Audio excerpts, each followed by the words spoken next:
Hello everyone. आज की इस वीडियो में हम बात करने जा रहे हैं G7 समिट के बारे में।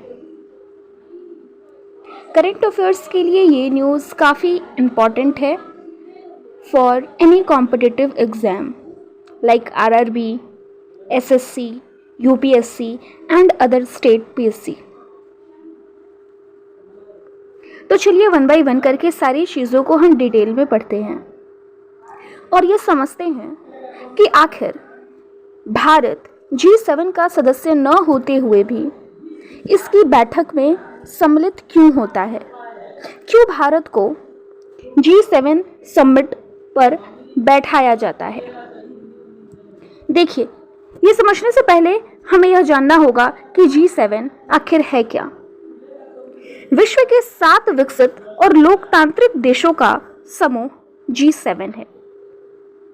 दुनिया के 7 विकसित और सबसे प्रभावशील लोकतांत्रिक देशों का एक अनौपचारिक राजनीतिक एवं आर्थिक समूह, जिसका कोई परमानेंट हेडक्वार्टर नहीं है, न कोई स्थायी सचिवालय है, न कोई संधि और कानूनी दर्जा इसे मिला है और न ही कॉन्स्टिट्यूशन में इसका उल्लेख है।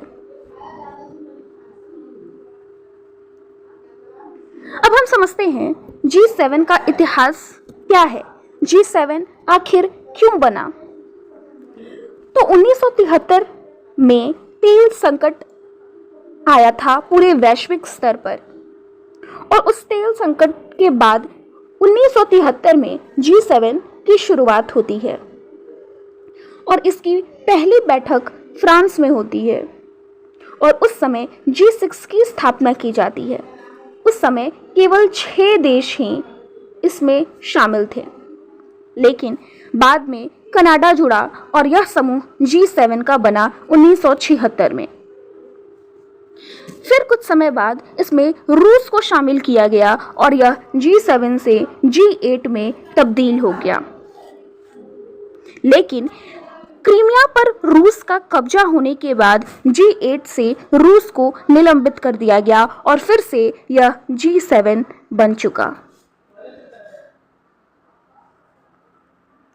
अगर मैं G7 के सदस्य देशों की बात करूं तो इसमें है America, United kingdom, Canada, France, Germany, Italy और जापान। आप देख सकते हैं। अब आपके दिमाग में यह प्रश्न आ रहा होगा, इसमें तो भारत दिखाई ही नहीं दे रहा। जी हाँ, भारत G7 का सदस्य नहीं है, लेकिन हर शिखर सम्मेलन में भारत भाग लेता है। इंडिया G7 में 13वीं बार पार्टिसिपेट कर रहा है, जिसमें से लगातार 7 बार प्रधानमंत्री नरेंद्र मोदी पार्टिसिपेट कर चुके हैं। इसकी शुरुआत अटल बिहारी वाजपेयी ने 2003 में ब्रिटेन में किया था और उसके बाद प्रधानमंत्री मनमोहन सिंह ने 5 बार इसकी बैठक में भाग लिए, 2005 से 2009 ईस्वी तक। लेकिन प्रधानमंत्री श्री नरेंद्र मोदी ने 2019 से 2026 तक लगातार 7 बार G7 की बैठक में लगातार पार्टिसिपेट कर चुके हैं। अगर मैं बात करूं दुनिया के GDP में G7 का कितना हिस्सा है, तो यह करीबन 28.4% अपनी GDP में रोल प्ले करता है। हालांकि 2000 में ये G7 40% GDP का पार्टिसिपेशन करता था। हालांकि इसकी संख्या में कमी आई है। चलिए हम समझते हैं G7 के मुख्य उद्देश्य कौन कौन से हैं। वैश्विक अर्थव्यवस्था को मजबूत करना, वैश्विक शांति एवं सुरक्षा, स्वास्थ्य एवं महामारी, AI को हम कैसे और उन्नत और तकनीकी रूप से बना सकते हैं, अंतर्राष्ट्रीय व्यापार एवं वित्तीय स्थिरता, विकासशील देशों की सहायता, जलवायु परिवर्तन एवं ऊर्जा सुरक्षा और आतंकवाद से मुकाबला, ये G7 के कोर एजेंडा हैं। अब हम बात करते हैं G7 काम कैसे करता है, इसके ऑपरेशनल फ्रेमवर्क पर। हम सभी जानते हैं इसकी अध्यक्षता हर साल बदलती रहती है। जैसे इस बार फ्रांस में हुई। अध्यक्ष देश ही उस वर्ष का एजेंडा तय करता है और सदस्य देशों के राष्ट्राध्यक्ष, ईयू के प्रतिनिधि और विशेष अतिथि इसमें भाग लेते हैं। अब हम समझते हैं G7 के कोर टेबल के बारे में। ईयू एक देश नहीं है, इसलिए इसे गिनती में शामिल नहीं किया जाता है और इसमें इंडिया एक विशेष अतिथि, एक स्पेशल गेस्ट के रूप में पार्टिसिपेट करता है। हालांकि भारत एक G7 का सदस्य अर्थात मेंबर नहीं है, लेकिन फिर भी भारत को क्यों बुलाया जाता है? क्योंकि भारत विश्व की प्रमुख अर्थव्यवस्था में अपना महत्वपूर्ण योगदान देता है। वैश्विक राजनीति में भारत महत्वपूर्ण भूमिका निभाता है तथा साथ ही साथ भारत जलवायु परिवर्तन, व्यापार और इंडो पैसिफिक क्षेत्र में अपना महत्व बढ़ाकर रखता है। इस वजह से भारत को हर साल G7 की बैठक में बुलाया जाता है। अब हम समझते हैं G7 और G20 आखिर है क्या और इन दोनों में अंतर क्या है। तो देखिए, अगर मैं बात करूं G7 की, तो इसमें 7 डेवलप्ड नेशन हैं, जिनमें मैंने आपको कंट्रीज के नाम बताए हैं। लेकिन G20 में ये पूरा G7 तो होता ही है, इसके अलावा और भी बहुत सारे नेशंस होते हैं और जिसमें भारत भी एक G20 का हिस्सा है, एक सदस्य है।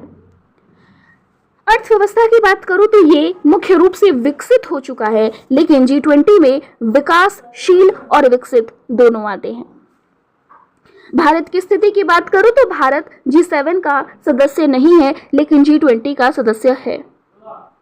G7 की स्थापना 1975 में हुई थी, वहीं G20 की स्थापना 1999 में हुई थी। अब हम बात करते हैं G7 की आलोचनाएं, जो काफी बार एग्जाम में देखने को मिलती हैं। देखिए, भारत, चीन, ब्राजील जैसी बड़ी अर्थव्यवस्थाएं सदस्य नहीं हैं। केवल विकसित देश इस G7 का सदस्य है। दूसरी आलोचना ये देखने को मिलती है कि इसमें प्रतिनिधित्व का अभाव है, यह पूरे विश्व का प्रतिनिधित्व नहीं करता है। और तीसरा यह आलोचना है कि इसके निर्णय कानूनी रूप से बाध्यकारी नहीं होते हैं, अर्थात इसमें जो भी निर्णय लिए जाते हैं यह जरूरी नहीं कि सातों देश उस नियम का पालन करें। चलिए, अब हम बात करते हैं 2026 में जो G7 की समिट हुई है वो कहाँ हुई है, तो फ्रांस में हुई है। और फ्रांस में किस जगह पर हुई है, तो एविया ले बैन्स में हुई है। और इसमें कुछ प्रमुख मुद्दे हैं, यूक्रेन युद्ध को लेकर, ईरान से जुड़ी स्थिति को लेकर, वैश्विक अर्थव्यवस्था और विकासशील देशों का कर्ज और AI को लेकर इसमें बहस हुई और इसके मुद्दे को उठाया गया। अब हम बात करते हैं परीक्षा के लिए महत्वपूर्ण दृष्टिकोण से इसका क्या महत्व है। तो G7 का पूरा नाम ग्रुप ऑफ 7 है, जिसकी स्थापना 1975 में हुई है। पहले यह G6 था, लेकिन बाद में कनाडा इसमें जुड़ा 1976 में और यह G7 बना। लेकिन कुछ समय बाद इसमें रूस भी शामिल हुआ 1997 में और यह G8 बना। लेकिन रूस को क्रीमिया पर कब्जा करने के चलते इसे निलंबित कर दिया गया और वापस से 2014 में G8 से यह G7 में कन्वर्ट हो गया। इसका कोई स्थायी सचिवालय नहीं है, परमानेंट हेडक्वार्टर नहीं है, इसे लीगल स्टेटस अर्थात कानूनी दर्जा प्राप्त नहीं है। इसमें 7 सदस्य देश हैं और EU भाग लेता है और साथ ही भारत इसका सदस्य देश नहीं है, लेकिन फिर भी भारत इसकी बैठक में हमेशा से भाग लेता आ रहा है। यहाँ पर मैंने आपके लिए कुछ क्वेश्चंस लाए हैं, आप इस क्वेश्चन का आंसर कमेंट बॉक्स में हमें बताइएगा। G7 की स्थापना किस वर्ष हुई थी? G7 का सदस्य देश कौन नहीं है? रूस को G8 से कब निलंबित किया गया? और G7 का स्थायी सचिवालय कहाँ स्थित है? तो आज की इस वीडियो में बस इतना ही। मिलते हैं किसी नेक्स्ट वीडियो में नए टॉपिक के साथ। अगर आपको ये वीडियो पसंद आई है तो प्लीज़ आप सभी से रिक्वेस्ट है कि इस चैनल को सब्सक्राइब कर लीजिएगा, क्योंकि आपकी परीक्षा में आने वाले हर इम्पॉर्टेंट टॉपिक, हर इम्पॉर्टेंट फैक्ट्स और हर चीज़ ये चैनल आपको प्रोवाइड करेगा।